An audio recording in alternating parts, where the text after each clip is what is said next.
Hello and welcome to the first episode of the video of the LibertyWorks Vodcast.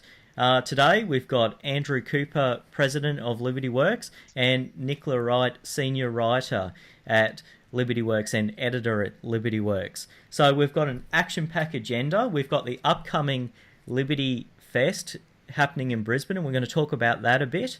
Followed by, we're going to talk about an anti-vaxxer who's been banned from entering the country and the free speech ramifications of that. And we're also talking about what our good friends at GetUp have been up to of late. So first off, Andrew, tell us about Liberty Fest. What's happening? Justin, Liberty Fest. Well, for those who haven't heard about Liberty Fest is a free market conference based in Brisbane. There's about 2.5 million people situated in the southeast corner of Queensland and northern New South Wales, and no regular liberty-orientated sort of get-together. So we want to get this up and running. We've got about 220 people attending, 20 speakers from the political, economics, media, social commentators, entertainers attending. It should be a lot of fun, and it should be a great environment for people that are liberty-minded to get together and meet others that feel the same way. Fantastic. Should be good. And it's being held in the Brisbane CBD, Park on Royal, isn't that right? Brisbane CBD? Yep. That's correct, yeah, on October 14. So it's a full-day education track, and then there's an evening entertainment session, which is basically, we're going to hand out the inaugural Liberty Award. So we're assessing candidates there at the moment. And we'll have the outsiders, Mark Latham and Ross Cameron, putting on their performance, for want of a better word. We'll have a band playing featuring the Whiskey Protocol, which is headed by Gabe Buckley. Many will know him as the president of the Liberal Democrats. It should be a lot of fun. That's fantastic. That's fantastic. So, yeah, I mean, lots of great speakers there. And how do people get a ticket to Liberty Fest? So they just go to libertyfest.org.au. You'll see the speaker listings there, all the details you need to know about the conference, and the ability to buy tickets. There are some some discount vouchers, early bird discount vouchers flying around. If anyone wants to get hold of one of those, they can contact me through the details on that website, libertyfest.org.au. libertyfest.org.au. Really looking forward to it. I think it's creating a great platform for so many free market, free society type of thinkers. And the buzz, Justin. The buzz, exactly. It's vibe.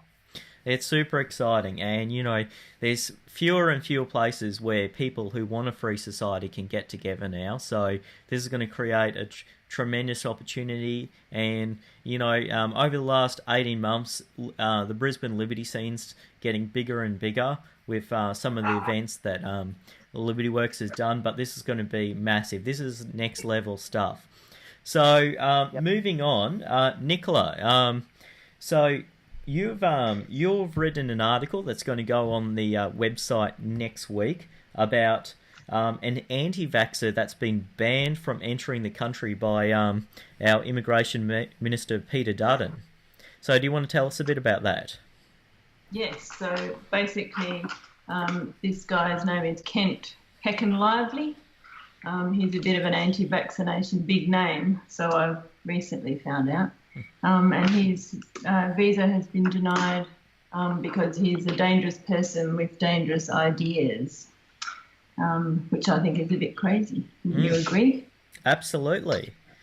So basically the justification is we don't want people like that telling parents not to vaccinate their kids, which seems probably good on the surface, but whether banning him or not is a good thing or not is, well, I disagree with it. I think it's counterproductive. And there's an argument, right, that that free speech is not so much about your right to speak, but it's actually, that's not the argument necessarily is strong for free speech. It's actually that when you deny free speech, you're denying people's right to hear different ideas, and that's the really dangerous part of controlling free speech. And this power that the immigration minister has seems to be getting used awfully liberally. I mean, or that's probably the wrong word, not liberally, but frequently is probably the word. Last year, a pickup artist got banned. I mean, we're banning pickup artists, and it's not a very long. You don't have to draw much of a conclusion before you're thinking. 1 minute they're banning anti-vaxxers, and next minute they're banning people who might be climate skeptics or other ideas that our government doesn't want coming into the country. So, what do you think of that, Nicola? Well, I just think that people are happy to ban people they disagree with, and that comes easily. But once you accept that, and once we all start accepting that as normal, then all of a sudden we might find that someone we want to see or someone that we respect who's on the fringes is getting denied entry. And basically the whole thinking behind it is, like you said before, that we're all too stupid to make our minds up, and we have to be protected by, big daddy government, just in case we hear something dangerous. Yeah. So, Andrew Cooper, what are your thoughts on that, on this issue? I just think once government has the power to coerce or to manage any part of our lives, then it becomes a contest who can harness that power. So the anti-vaxxers, and I've vaccinated my children. I'm not an anti-vaxxer, but the anti-vaxxers are a minority that are under attack by the majority, and the majority are harnessing the power of government. And I always get frightened for all of us when power exists that can be arbitrarily applied, because there's competition now. There's a contest. How do we get hold of that power, and how do we apply it to the issues that concern concern us most? And what that basically means is that the majority starts beating up on the minority. So it doesn't really worry me what the issue is. It's just people talking, for God's sake. I mean, it's just doesn't matter whether you're a Holocaust denier or a anti-vaxxer or whatever. You should be free to talk bullshit. And we should, and the others should be free to call them out for talking bullshit. And for the Game of Thrones fans out there, there's a great line that Tyrion Lannister says, and I'll see if I can recall it. He says something along the lines that if you tear a man's tongue out, you don't.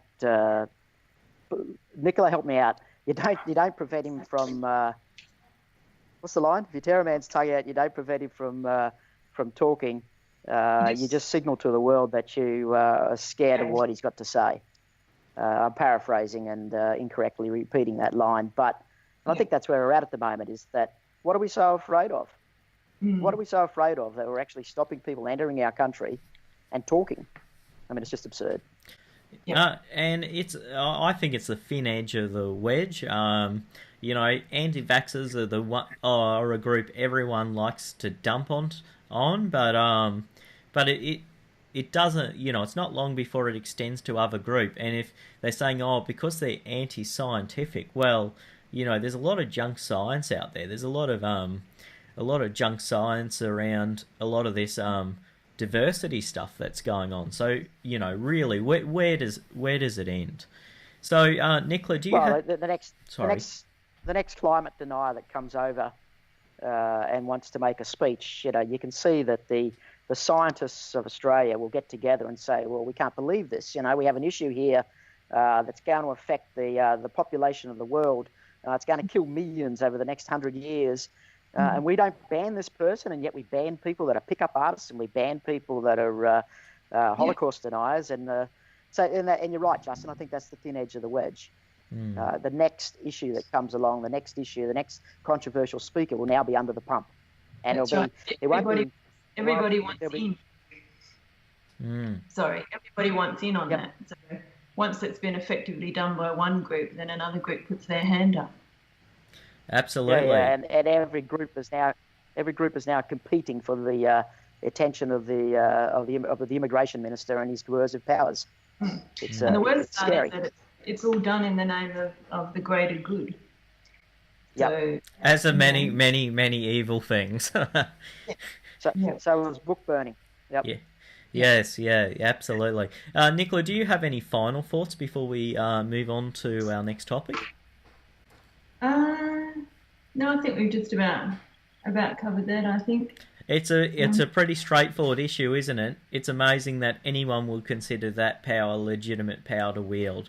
Well, I guess we're just lucky that we do have the internet, so it's only effective to a tiny degree. Yeah. So really it's a matter of principle. Yeah, but as we have with our, we hold events as an organisation, and events create a buzz. Events draw in more people. So once you go in real life, you bring in a bigger crowd, and it also just makes more people. Sorry, can be leverage. They can invite him to an event or on a panel or something on TV and get him to speak, have some experts there as well, and he'd probably end up looking ridiculous, and it could work in the right direction. Exactly. But as soon as you say he can't come, then everyone who's paranoid, with conspiracy theories thinks yes, it's true. They want to shut him up. It's just counterproductive. The best thing they could do is get him on the news. Get him, give him the platform he wants, and this is the power of free speech. That it would, I would imagine that it would really, destroy it. So now, look, moving on to the next thing. Hang on, I'll just check what I had next on the agenda. All right, so. The next thing is our good friends at GetUp have been criticised in the Australian and the Courier Mail, and I'll post a link to the story, as I will with the anti-vaxxer one. They did this big campaign where there was where they said, shift your power company. Basically, they moved a whole bunch, thousands of people to a power company that claims to be renewable, and it's owned by a company who at a wholesale does wind power, but the retail aspect of the power still is buying power from the grid. So the people who did this big switch are still buying the same power you and I buy, and so in the Courier Mail, people have and the Australian people have criticised this, and the other aspect of it was that GetUp received, I think, $100 per person in commission that switched. So for me, the issue, I'm not sure whether they disclosed that commission relationship as well as they could have. That's one aspect of it, and that's the aspect they've been really criticised of. But for me, there's a bigger issue that they'll put. Can you guys hear me? Yeah, Stephen. Hang on. We've just had Stephen come in. So, anyway, Stephen, we're currently talking about GetUp. So, anyway, I'll keep going. Sorry, I'm late. My concern with it is that GetUp runs constant campaigns demonising coal. They want coal stations shut down, yet the power company they advocated switching to still uses coal power. The only thing they do, which is on their website, is that they offset those carbon emissions. So there's a contradiction between this campaign they ran and all their other campaigns, which are saying we need to go 100% renewable, coal is dead, when this power company is quite happy to use coal power, and all they're really doing is offsetting those emissions. So, Andrew, what's your thoughts on what happened with this GetUp story? Look, to be honest, I think the story really is just the hypocrisy of GetUp, but it's not much more than that.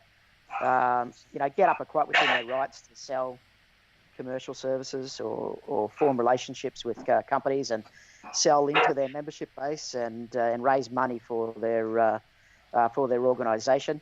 But the way they're doing it and what claims me, if it was a private organisation making those claims, they're likely to be protesting out front of that organisation's headquarters. They're doing it themselves. They're hypocritical, but we know that anyway.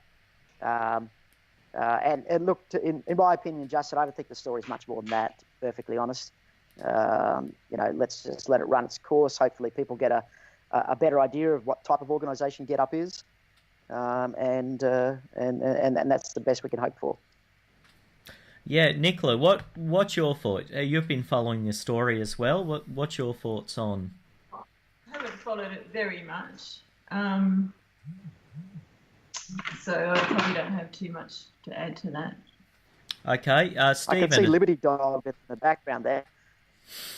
Liberty Dog. Stephen, what's your thoughts? Do you have any thoughts on GetUp?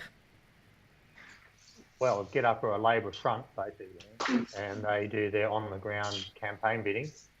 And it's just another way for them to get money into their pocket to continue to advance Labor policy. That's what they do. It's their thing. And when it comes to organisations like that, it doesn't matter what they have to do to push their agenda, they'll do it. Mm-hmm. So, like Andrew said, I think I'm in agreement with Andrew. The story was made out to be bigger than it is. All it really demonstrates to anyone paying attention is that it's quite a hypocritical organisation, and that there's no true green power available. Yes, yeah, that's another point. That's another point, that this demonisation of coal.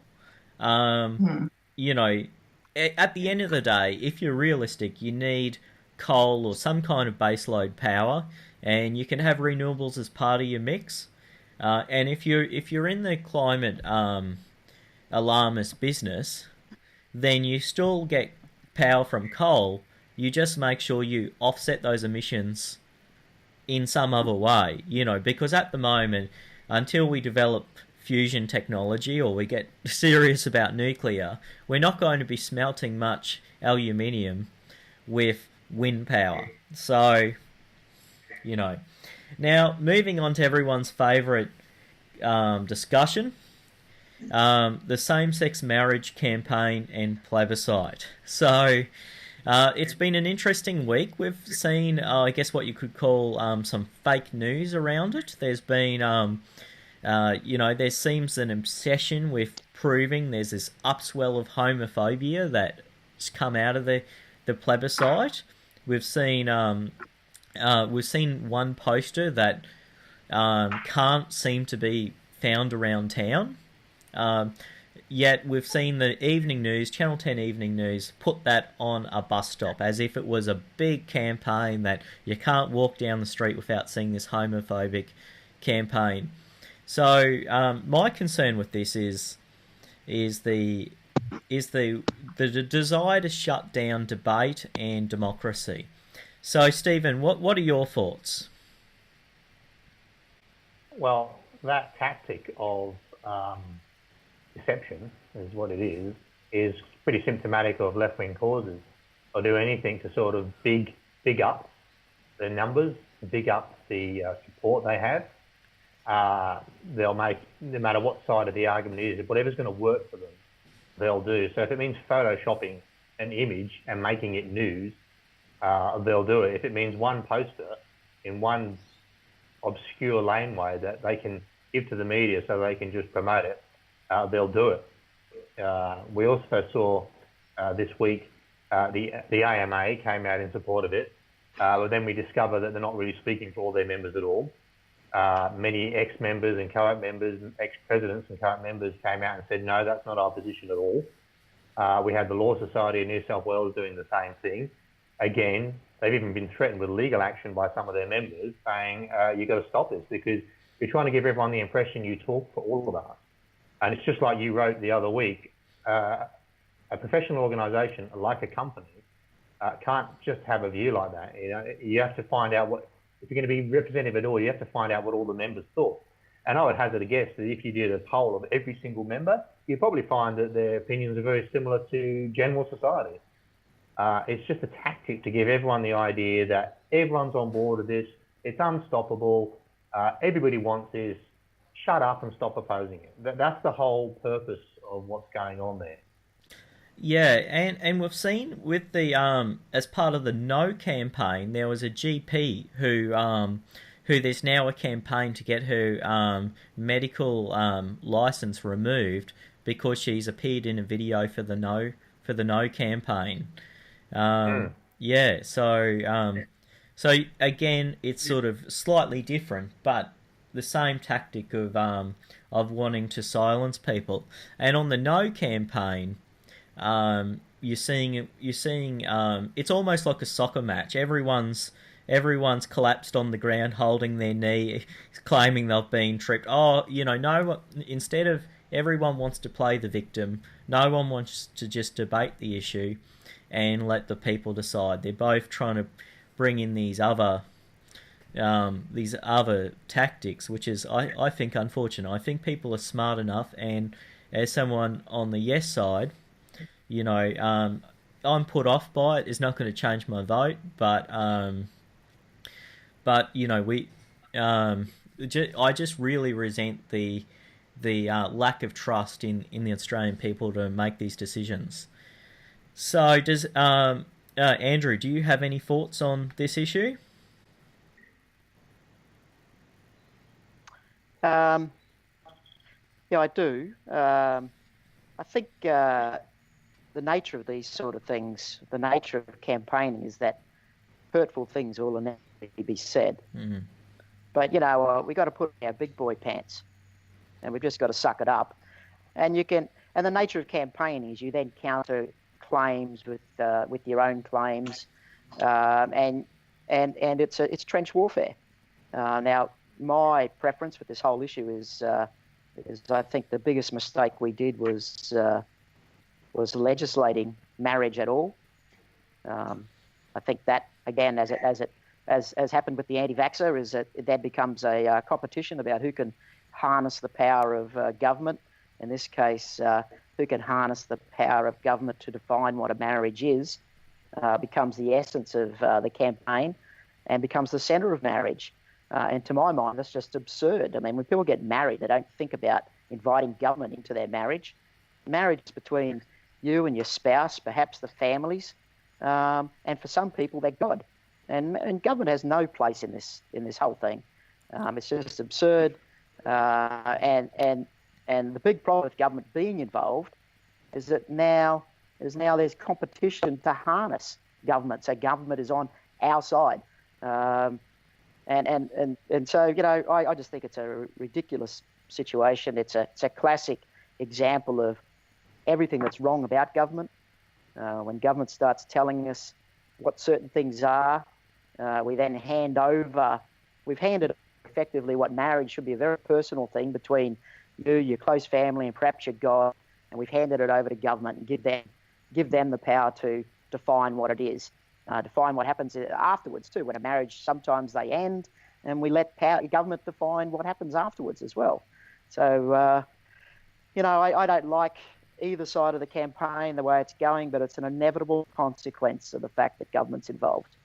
I agree with you there. I've been recently married myself, and I can tell you the process for it. The government sticks its nose into it. There's certain words that the celebrant has to say. They have to, by law, offer you counselling. And looking at most of the counsellors that are around at the moment and the education they're receiving, I'm not letting them anywhere near my marriage. So, There is a big difference, though, in this situation and between other things that governments get involved in. And I agree, you don't need the government there. I mean, no one needs them poking their nose in or telling celebrants what they have to do. The big difference between this issue and other forms of government interference that we're looking at now, though, is the government's actually trying to get involved and redefine something that society itself has created before and outside of government. So it's actually trying to intervene in stuff it has absolutely no point intervening in. laws to date on marriage are all around the existing institution that society's created. And basically it's a body of law where judges and legislators try to fix ongoing societal problems with what happens. I mean, most marital law is case law, where the judges and what have you have tried to sort out disputes and problems and things like that. But throughout it all, it's always been what marriage is, men and women. Now we're looking at something totally different. The government's actually trying to redefine it and remove gender out of it, which is a different kettle of fish, I think. Mm. Nicola, before we move... Oh, Andrew, yes, sorry. I was just going to jump in there. When the government decided to intervene in marriage in 1961, the inevitable consequence was that people that are excluded from marriage as a result of that intervention were going to eventually want to be included. That's the inevitability of it all. No one's excluded. So it was the decision to get involved in marriage in 1961 with the legislation, the Marriage Act. That was the issue that has led us down the path to now. If that never happened, we wouldn't be here talking about this now. Actually, that original Marriage Act did not mention that marriage was between men and women, because back then no one thought you actually needed to define it. That was what John Howard did in 2004. Yeah, and he did that in order to fend off what was happening in other parts of the world. Which is basically what Andrew's saying. By legislating it, it led to that inevitable outcome. And John Howard did that a decade ago as a way of slowing it down, but it didn't really. It just meant that it became political rather than it being decided by the courts or state government. So, but Andrew's basic point, by politicising it, by making it part of government, I think is fairly solid. Nicola, do you have anything you want to contribute to? Well, basically, I'm just agreeing with Andrew in that, the true classical Liberal position would be that the government should have nothing to do with marrying.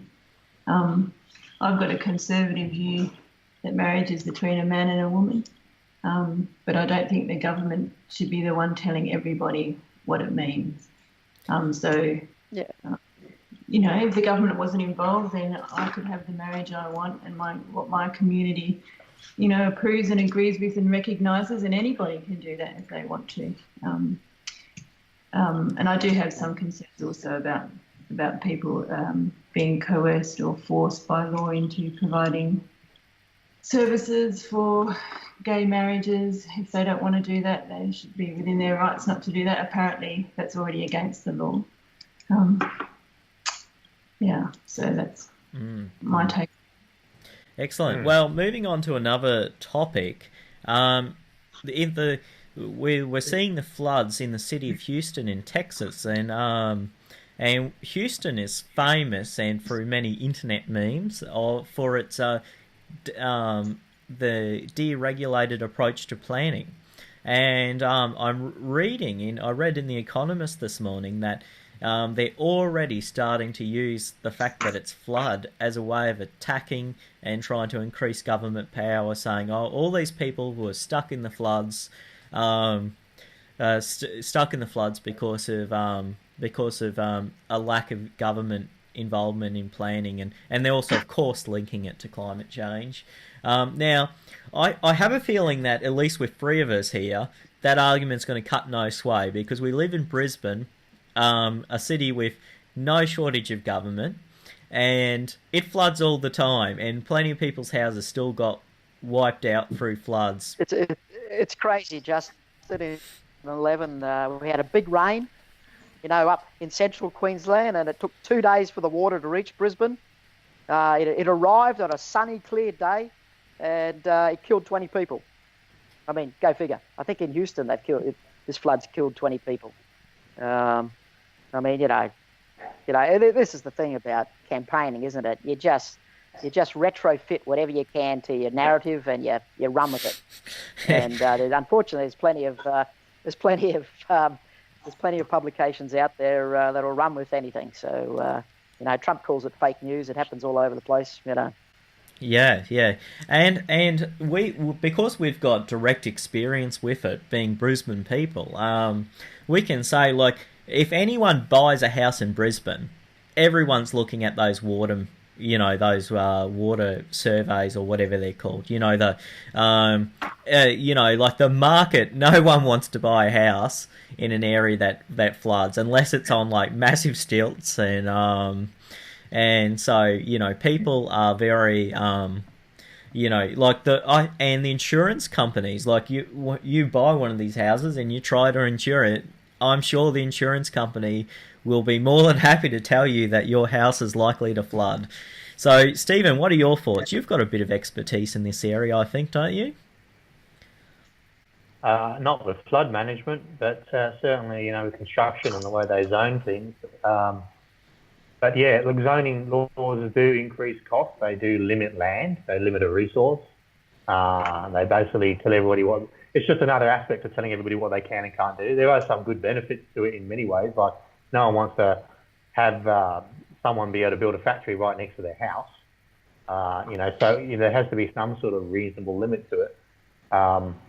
But I think on the thing in Houston, the vultures that come in, sociologically speaking, and try and exploit the event for their own political agenda, like that old saying, never let a disaster go to waste, and that's exactly what these people are like. That's exactly what they do, and they'll come along. I remember I just saw on the news those lines of people just queuing up with their boats and their utes to come and help, and all the people that came and rescued them, all the spontaneous help.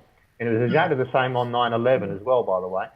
There was multitudes of people with their boats helping people get off the Manhattan Island in the area where it happened. And it was spontaneous. It didn't need a government organisation. People just got in there and just did it. And that's exactly what you're seeing now. And it's the best form of social help is when people just get involved and just get it done. Yeah, there's been also another attack on, of course, the evil price gougers, the profiteers, people selling water at, inflated prices and so on. Every time there's a terrorist attack now, Uber has to apologise for having a surge. And, it's sort of, when, of course, that's just simply market forces responding to opportunity. Yep. Sorry, Andrew? If you want more water in a disaster area, let the market raise the prices, and the sellers will come in. You want more Uber drivers out on the streets, picking people up and getting them out of dangerous terrorist zones. Let Uber put the surge in and drag the drivers out into the streets. That's the way the market works, and it's a beautiful thing. It's a moral thing. We shouldn't be apologising for it. We should be deriding those bloody socialists who think you should put price controls on. And every case that they do it, it stuffs supplies and affects people. And it doesn't matter whether you're talking about starving Africans, where governments don't allow private enterprise to sell commodities to starving people. They want it to all funneled through the corrupt government, or whether it's disaster areas in Brisbane or Texas or wherever, New Orleans or wherever it is. Let the profiteers in. Or our good friend Jonathan Shree. Jonathan Shree, who wants to stop people taking advantage of the demand for suburbs like Ascot and South Brisbane, which are highly sought after suburbs with people who vote for the Greens. Yep. Yeah, and we see it, and our apologies to our non-Brisbane-based listeners, but yeah, that's right. I mean, it's the Greens are, again, want to stifle the price. Now, it could be the price of rental properties in those sought-after suburbs. So they want to put a cap on rents, therefore making less houses available for rent. I mean, it's basic economics 101. And it's just amazing, isn't it, to think that we have to keep having these discussions over and over again. Incredibly frustrating. Incredibly frustrating. Well, I think that's the topics we were going to go through today. So does anyone have anything to add before we wrap up? I'm assuming... Oh, sorry. Go ahead. Yeah. No, go ahead, Nicola. I just wanted to quickly mention the Special Persons Day. Oh, yes, of course. Yeah, sorry, I forgot about that. Against Father's Day, which I think is just ridiculous, and it's just another way of mollycoddling children from feeling bad things. We've got two special people on this podcast. We've got Andrew and Stephen. They're both going to get a special persons card tomorrow. They're very. Hey, Stephen, I've got a question for you. How can we both get number one dad presents tomorrow? Just blows my mind. What's going on there? Yeah, I think it's number one from someone's particular vantage point. But on that subject though of this, something that constantly amazes me is how the left keeps shooting themselves in the foot with stuff like this. So this is such a minor thing, and right now, while they're in the middle of the biggest battle they ever had to try and bring in social change, they start showing their true colours and attacking yet another thing in Australia, and it's all to do with attacking the normal social mores that everyone's known throughout their life. Australia Day is bad, Monument to the Past are bad, Father's Day is bad, Mother's Day is going to be bad soon. Oh, I don't know. I think Mother's Day will be fine. They'll leave Mother's Day alone, but Father's Day. I'll lay $10 down on that for you right now. But they're gonna have a go at it. And now of all times, it's just the most silly time they could be doing it. It's just simply helping the No campaign enormously, because it's just another pointer of how they'll just tap anything in society. Maybe with Mother's Day they'll campaign to move the apostrophe in mothers. so that way you can have more than one mother for Mother's Day. Oh. But what's the motivation, is to protect little children from feeling sad if they don't have a mum or a dad on Mother's and Father's Day. And, my niece and nephew don't have a mum, and they can deal with it. And if they can deal with it, anyone can deal with it. So, Yeah. That's right. The whole idea that it's for protecting someone, you'll hear that a lot. It's either protecting someone or it's for someone's health. Or that's part of life, to feel bad things sometimes, You're not helping kids by shielding them from feeling painful feelings. Yeah, I mean, kids aren't stupid. I mean, when I was a kid, there was a period where I had to go live with my grandparents, and sometimes kids would go, mistake my grandmother for my mother, and, kids understand the situation they live in and can explain it and all of that kind of thing, and, the child that's raised by a single mother or has two mothers or whatnot, I'm sure is perfectly capable of understanding that lots of other kids have dads, and it's Father's Day. Yeah. Yeah, so it's but I don't think it'll fly. It's just, like Stephen said, I think Stephen's spot on. These things actually... I think. Sorry, Justin. I just see that as planting little seeds. They just put an outrageous idea out there, plant a seed, and then, 5 years' time, and then it's an acceptable idea. That is the risk, that is the risk that's what happens. It becomes... that they do plant the seed. Hopefully it's a case of them shooting themselves in the foot, but you could be right.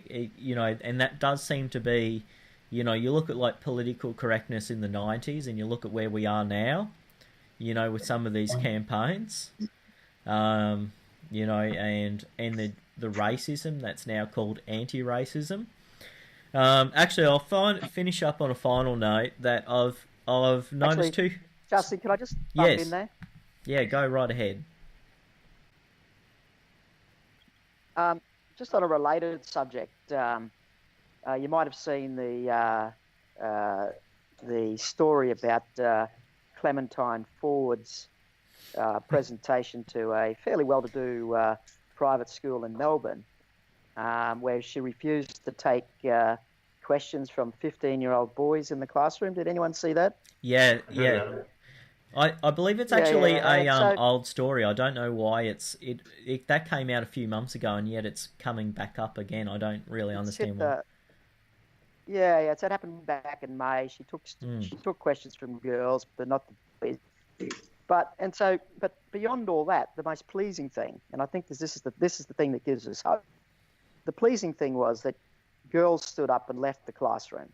15-year-old girls got up and left the classroom protesting her behaviour. And you know, a lot when you get to a certain age, there's a tendency to look at the young and you know, and maybe make some dismissive comments. But to me, I thought that was a tremendous story.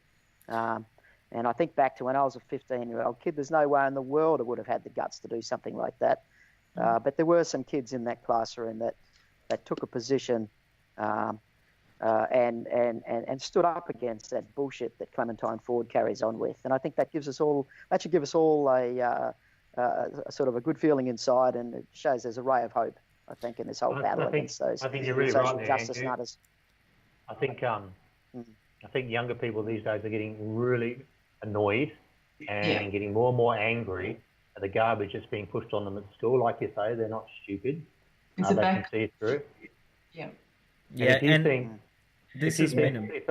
they're interpreting a lack of protest from the average student as being agreement with what they're having pushed them, they're very, very mistaken. Like you say, it's very rare for someone to stand up and go, hey, that's wrong, particularly if the teacher's got a lot of power over your marks, which they do. Yeah. But yeah, in the private conversations, Facebook conversations, chat rooms, you get to see what people really think, and it isn't they're not buying what they're being sold. Well, you know, on that note, I mean, all the really hardcore atheists I know went to Catholic school, so maybe our strategy should be to let them completely take over the education system, and 20 years from now, they'll completely dismantle the state. Let's hope. Let's hope. Well, let's end on a note of hope. Thank you everyone for your time. We're still working out the scheduling of these events, so keep posted on our Facebook page, and we'll see you next time. Bye. Keep fighting for liberty. See you guys.